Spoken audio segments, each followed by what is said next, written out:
My name is Rich Pancost. I'm the head of the School of Earth Sciences at the University of Bristol. I used to be the director of the Cabot Institute for the Environment before I was head of school. When I'm not being head of school or directing Cabot, I study climate change in the past and in order to better understand what might happen in the future. But in doing so, one of the things I've become really interested in is the intersection of environmental and social justice. And in doing so, I've been fortunate enough to work with a lot of great collaborators around the city, but mainly my friend and colleague, Roger. I am Roger Griffith. I am the Associate Lecturer at University of West of England, Bristol. I'm an author of My American Odyssey, From the Windrush to the White House. And I am CEO of my own consultancy, Creative Connects, as well. I'm the former chair of Ujima Radio, as well as a broadcaster there. And in that context is what brought me in our sense of Bristol, our sense of collaborations and social justice and environmentalism. And all those themes brought me and Dr. Rich Pancost not only on the collaboration of the project, but also a very great kinship as well. Yeah, so obviously one of the things that we've been asked to talk about is the power of people and words and cultural change in the climate change movement and addressing the climate emergency. You know, it makes sense to sort of talk with grassroots initiatives such as the Green and Black Ambassadors that we worked on. But actually, Roger, you mentioned your prominent role at Ujima Radio. And I must admit, when I was beginning to think about the intersection of environmental and social justice issues prior to Bristol being the European Green Capital in 2015, I was thinking about working with counselors, civil society and such. And until I met you, I never actually thought to work with Ujima Radio, a community radio station. I think it would be great to actually spend a few minutes talking about the power of community radio and in Ujima being an advocate for minority voices in Bristol. That is a great place to start. So a little bit about Ujima Radio. It's a community radio station, and around 2011 onwards, really, when we started in environmentalism, we wanted to be more than just a radio station in effect, move into that realm of activism, social justice, and doing that as giving people a voice through the medium of radio and arts and social action projects, such as what was then known as the Green and Black Project, which we changed to the Black and Green Project. And the premise then as now is very simple. Black communities of color, with all the stuff that we've going on in terms of social injustice, we're also marginalized from this conversation of environmentalism. And there are some members of the community who want to play a part of it. What are you doing, Rich Pancost of Cabot Institute? What's Bristol Green Capital doing? In that instance, 2015, we are definitely, I'm seeing a sea of white faces talking about polar bears, and I love the old polar bear, cuddly as hell. But in Africa, Asia, throughout the Caribbean, we're seeing our communities devastated from this incremental movement of climate warming. We've come from those communities until in the land and enslavement communities in the Caribbean and in the US as well. And we're still through migration expanses, through our customs and practices, through eating plant-based diets, right the way through to our Rastafarian communities and ITAL food, which is well before words like vegan were invented. We have all these great stories and narratives to be a part of that. How can we break down these barriers? What do you need? What do we need? How can we get involved? So this is the intersection where Rich and I came together to create the next phase of that, which was the Green and Black and now Black and Green program. From a year within 2015 of your Green Capital series of events, which I'm sure we'll talk a little bit more about, through to the first phase of Green and Black Ambassadors, which was Zakia McKenzie and Jasmine Katabia-Foley, and then to our present incumbent now with receiving National Lottery funding.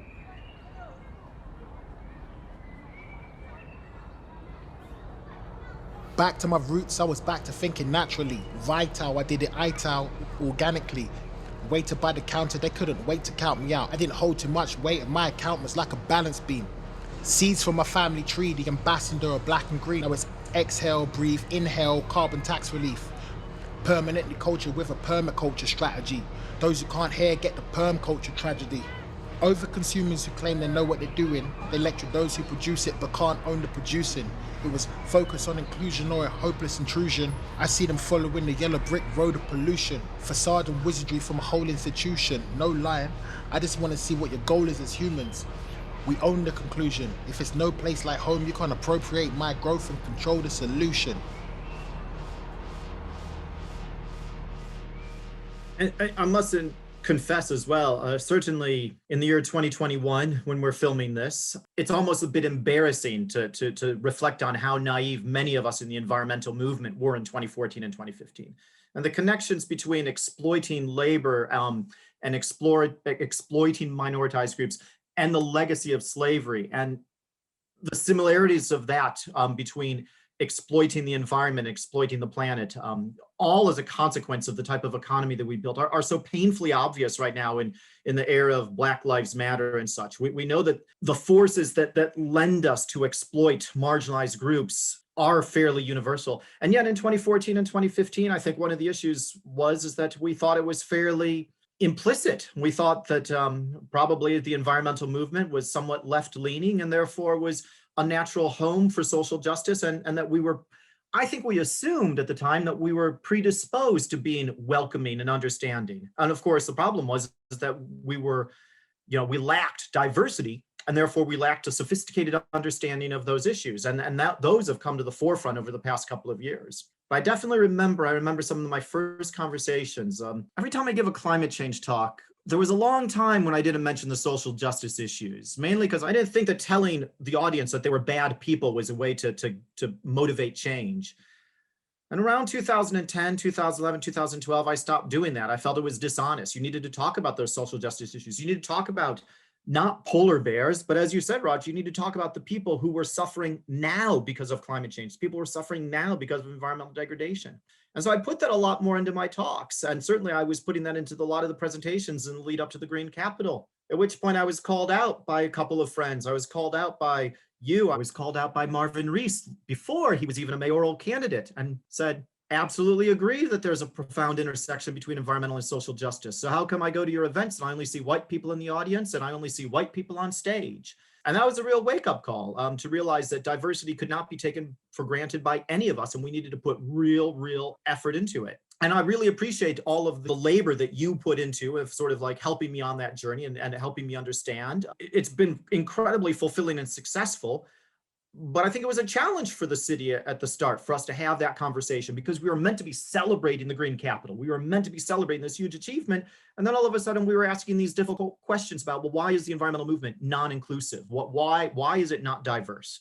And that was why we had the Green and Black conversation. It strikes me from you've mentioned it and very kindly been open-hearted in sharing in terms of your naivety. And I'm talking about your collective naivety. I'm not going to focus on the individuals for the movement, both Bristol and wider, and obviously includes Cabot. Let's look at some of the issues that were raised there. More diverse boards were required because it was all white boards. We had to do it constantly, and we're still getting there. Black people aren't green, they're not interested. Well, we're busy fighting a lot of other agendas. And yes, we certainly are, if the right thing is being talked about. We had issues about venue where people couldn't get into the city centre. Remember Bordeaux Quay and that argument? This is something that Jazz Zakia changed as soon as they got there. We needed support. There was all this money, as you said, pouring in to this sector, just in terms of infrastructure, websites and connections and invites, just basic things around kind of childcare. We had for that conversation, we had a crash, believe it or not, and yeah, we had West Indian food and with a vegetarian option back there. And I know that's just kind of some of these things are standard, and some of these things used to take part then, but these were templates of how to get and engage communities. Not to overly fixate on money, but when you're a big organization, a university, a city council, anything like, or a big company that wants to be more diverse, wants to be more inclusive, and you invite someone like yourself or other organizations to come along and help you for free, I mean, we're basically exploiting your knowledge, exploiting your wisdom, exploiting your life experiences.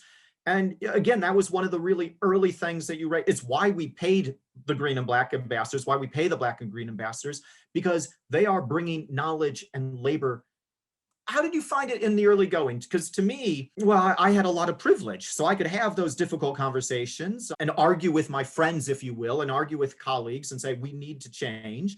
But it was from a position of privilege. But I imagine at times, as brave as you are, Roger, and as strong as you are, it must have been pretty difficult at times, challenging the mayor, challenging the city, challenging the movement, challenging the way the world was, again, especially during a time when everybody wanted to just celebrate being green capital. Absolutely. And, I not only had to challenge my own priorities, my own way of thinking, because we've got, then as now, we've got employment issues of systematic and structural racism that need to be addressed in our housing, in our employment, in things like sickle cell projects in our health. Then, so all those things are there then, and they're there now that I had to tackle. Even the issue of paying the ambassadors was we got so used to what I controversially termed the plantation mentality, where we would just volunteers. I had to change that mentality, and had a bit of resistance within that. I said, no, these are community consultants. Everything that you've said in terms of expertise. When I'm going to those meetings, and I'm freelance, I'm looking around the table, I'm saying chief exec of this, I'm seeing MD of that, I'm seeing project lead for this, and they're on the clock, and they're holiday pays and bonus. There's nothing coming into mine, and I'm the one doing I'm now 50% of the talk in those meetings. But how are you going to change with that? So that's where we need the allies. That's where yourself. It was going back then. The mayor's office, Zoe Sears came along. Gary Topp was then leading from Bristol Green Capital partnership. And so we then started putting together a narrative and burdening some of these issues. You've got the resources. When I say that, the mainstream environmental and organisations that I'm talking about, I've got the knowledge. Let's put that together. And what we need is the data. What we need is the reports. What we need is a sense of wording, a narrative to begin with. And we would evolve this over a period of time, which is exactly what we did with this project. Because it's quite simply, and that's what I love about it, it didn't exist. It's as I say, started as an initiative, and now it's a program of 10 years of work. But that's the partnership that needs to happen, having those conversations and discussions. Also, I'm not the expert. Let's go to the community, and they can talk about some of the inequalities, how to engage, the things that they need, and the training that they require, but also provide some solutions, more conversations, use of the in our language, some of the things like organic, or even the word sustainability. Carbon, for instance, I have never in 10 years had a single conversation with another person of color that involves the word carbon. I'm still trying to look in the YouTube videos to find out what it is. Now, you're saying about what Jules did in terms of eat your greens, or as my mum does in London, grow her own tomatoes. Sign me up. Sign me up. Yep, that was the very, very first conversation you and I had. I remember distinctly. I remember was at We the Curious, formerly at Bristol, and you and I were talking about this issue. And the specific point you made is like, you can't bring basically an environmental activist or academic to come down and give a talk at the Malcolm X Center or down in a church or a mosque. In St. Paul's or in Easton. You can't come down and then basically tell that audience that they should buy organic food. First of all, that's no recognition of their reality. It's no recognition of your privilege, because of course organic food costs a lot of money. There's a premium in that. But you then followed up by saying but also every person in that audience, knows that you're wasting a lot of food, that the white middle class in Bristol has a huge food waste problem. And you then talked about, I think you were talking about your grandmother, and you were talking about how, if she butchered a chicken, she got every last little bit of nutritional value out of that chicken. And you were saying, there is knowledge in our communities, and there is sustainability in our communities that is not being recognized.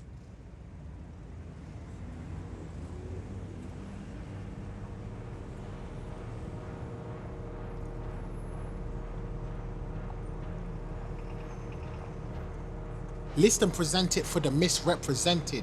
Green and black power with my fist, and I meant it. I was putting in work from Bristol to Essex. If its actions speak louder, then give them the message. So then that light bulb moment that you had, that you just kind of recollected, and it's again, all this sounds easy, but we're talking about what was then. We now know that as audience segmentation. You can still say, and you did deliver your community lectures with the audience in mind, talking to them and with them, asking them for breakout sessions and for them to give their input, and you can still be on a stage in Europe talking to academics across the world about the very same thing. We just now this piece of the jigsaw is being missed out because you haven't segmented to your audience, and you're not catering to their needs. Yeah, but as you pointed out, and also I think many people are pointing out right now, is that sometimes being that privileged academic, it should be much more frequent. If you're a relatively privileged white male like myself, it's not giving the talk, but conceding the platform to someone else. And again, that was another big part of the Green and Black ambassadors, which was not creating platforms. The platforms existed. We had profile, but seeding them to different voices, and because those voices were powerful and brought wisdom and understanding that we did not. One of the things that we did with the Green and Black ambassadors, just turning to Jazz and Sakia, in terms of breaking down that, there were three big components. Okay, so we obviously needed the media component for the radio, social media. We've got Voice project. We've talked a lot about community, and we will obviously, I will come to that shortly. The third part of that agenda, and obviously that's the academic side from Cabot, which we've discussed. The third part was leadership, both community leadership, but also we had to change the narrative in terms of working with organizations such as yourself and a host of organizations in Bristol, because they were all white. And we had to spend, certainly with Zakia and Jazz at the time, I envisioned it being more community focused, but the need wasn't there. The need was with those organizations who needed to see Black women in leadership, talking, having these conversations, because that is where the power is. Those organizations that you've mentioned will continue to exist and deliver, and like I say, we will get to the community aspect.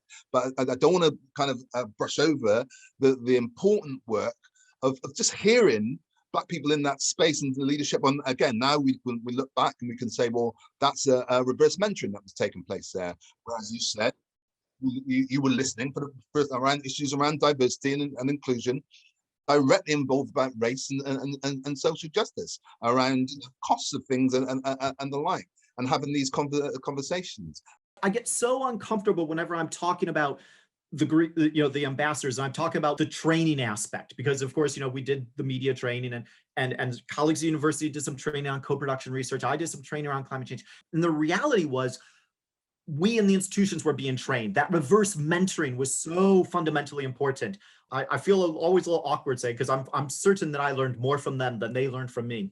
Right, and that was when I heard you saying that, was again, the acknowledgement. It just can break down barriers. When we've got institutions for years saying, oh, no, and more no's, and then you get a guy to come along and say, yeah, whether it's we've seen this with apartheid or the end of transatlantic slave trade or whatever, and then things move quickly. Sure, we've still got a lot of things to go, but just an acknowledgement, thinking, oh, I'm not going crazy. And this exchange, whether it's financial in terms of services providers and consultancy, or ideas exchange, is something that is a thing and valid.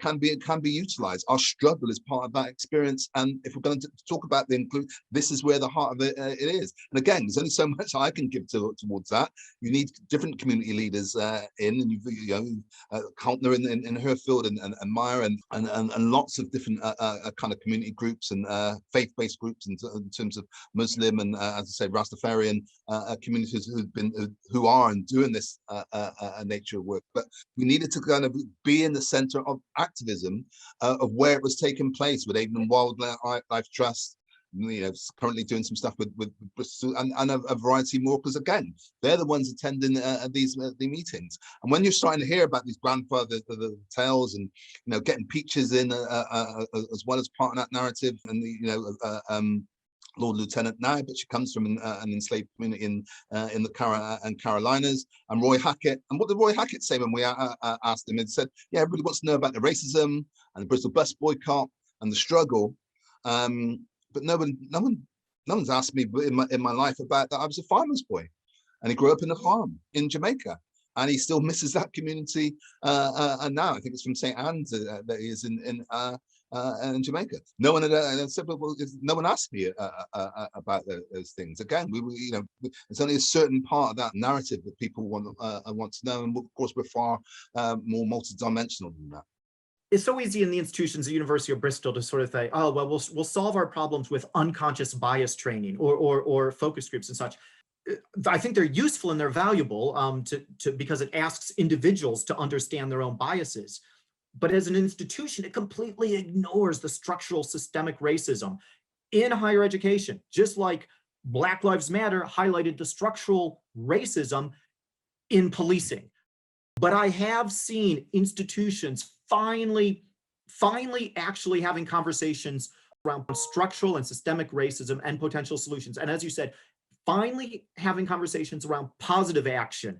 Placing it within the environmental movement, what we've had to the election of Joe Biden and the stimulus bill then that's gone through was some legislation, some thought, some people who've actually listened to people who've gone through not 4 years of social injustice, not even a lifetime, but decades of Black farmers on the land, and of course, again, the people who are removed from that land, and that repayment of to acknowledge that the systematic practices that the government are putting back. That is an acknowledgement that will change lives and take people out of poverty. The fact that we're looking at where some of these power plants have gone in terms of Flint in Michigan, Cancer Alley down in where I spent some time in Louisiana on the edge of New Orleans, and you've got these big power plants that are there that are poisoning the water, poisoning the air and atmosphere. Obviously, then when COVID comes, they already had high health rates. COVID comes along saying, "Oh,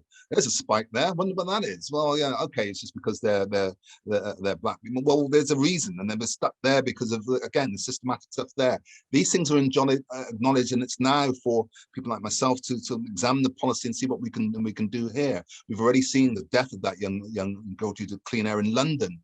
How communities of colour are directly effective. Our mayor here has said there's a 10-year. How could that be? We live in Clifton and Easton. It's like I say, it's not like a different country. It's not like I'm going to Wales, just over the border from us. It's only a matter of miles. It can take 10 years off your life. We've been talking about, when our first project, taking it back to the beginning, was exactly that. Looking at the M32 that cut those communities at Easton and St. Paul's. And we went and talked to the residents in the school. Got school there, Mill Pond School, Junction 3. What's it like to live here? What's the air like? How could it, in a summer's day, do you have your windows open? Oh, you must be joking, all the noise and traffic and smoke. And I thought, well, we've got a story here. Let's start developing it. So our green journalists were in on that from the beginning. So finally, we can start to kind of amplify that and use that in policy, not only in the UK and US, but also through those countries that we come from in Asia, Africa, and America, where there's indigenous populations, the Caribs, after all, where the Amazon is being ruined at the moment. That's where we get our name from. The Caribbean is based on the whole indigenous problems where we were taken out of Africa. So that's where it's all interconnected, and that's where it's more policy and practices and initiatives and that closer movement to Black, Indigenous people of colour across the world, and obviously here rooted in Bristol through our Green and Black ambassadors and our own initiative, Black Seas Network.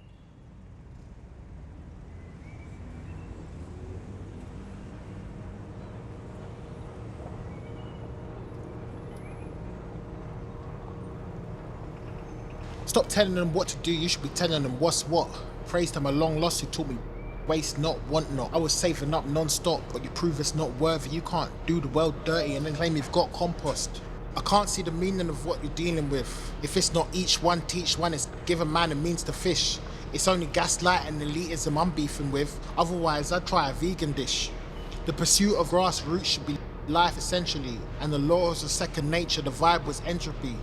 My freestyle's recycled environmentally, but the karma is samsama, is kind of temporary. Tired of empathy. Speaking to the haves who tell the have-nots not to, but that's what it's got to. If the shoe fits, that's it. We should call it by the costume. Exploiting them will cost you. I'd volunteer not to.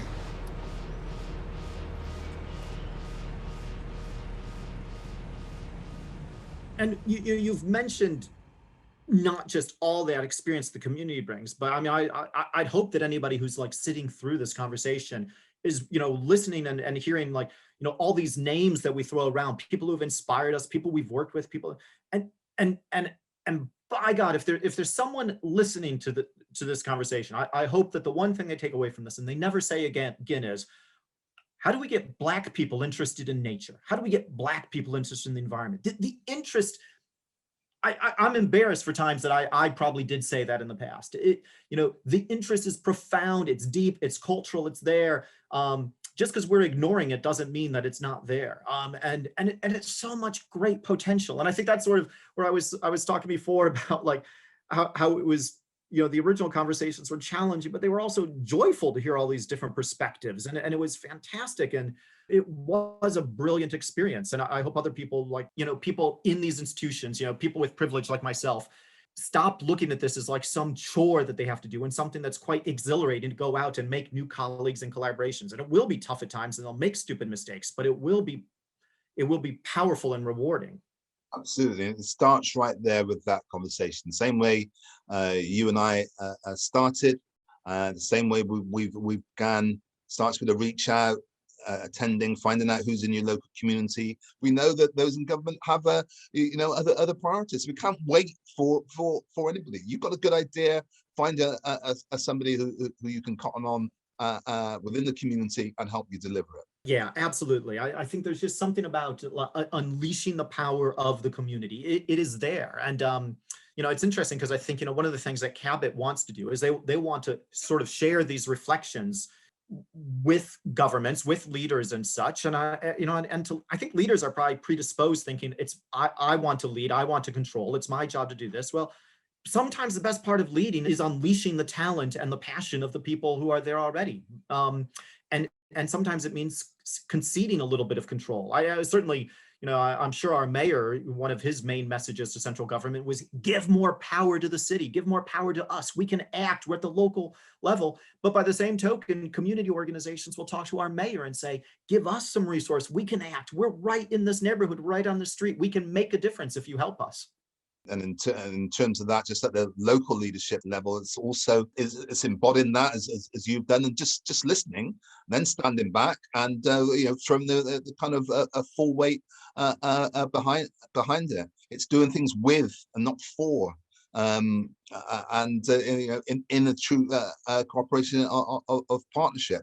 It may be, like I say, putting all the infrastructure in place, and then standing back and saying, I'm over here when you kind of need me, because they'll go and find their own community leaders at the next community level. They'll be saying, well, I'm only at the surface of this, and so as very much I am. Our job in that leadership is just to do the evaluation reports, gathering the data, the monitoring, finding the resources. Sure, we've got to make the case at senior level, and we'll articulate that. So you tell me what you want to do, and we'll take care of the rest. Maybe this is a good way to end with this sort of like, asking leaders to empower the community, but empowering is not just passing on responsibility, but it is providing the resources, the support, the knowledge, taking on some of the dull, tedious administrative jobs to allow the community's talent to shine. So I think that's probably a good way to end, but Roger, you should have the final word, final thought.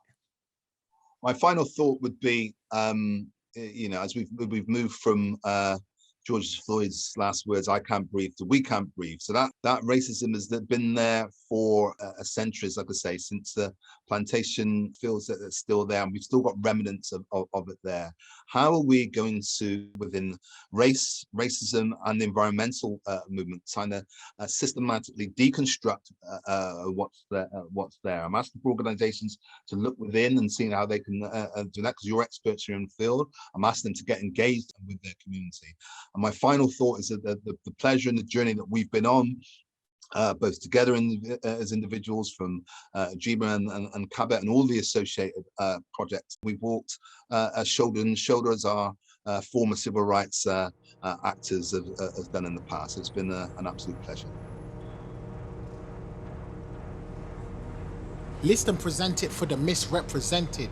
Green and black power with my fist, and I meant it. I was putting in work from Bristol to Essex. If his actions speak louder, then give them the message.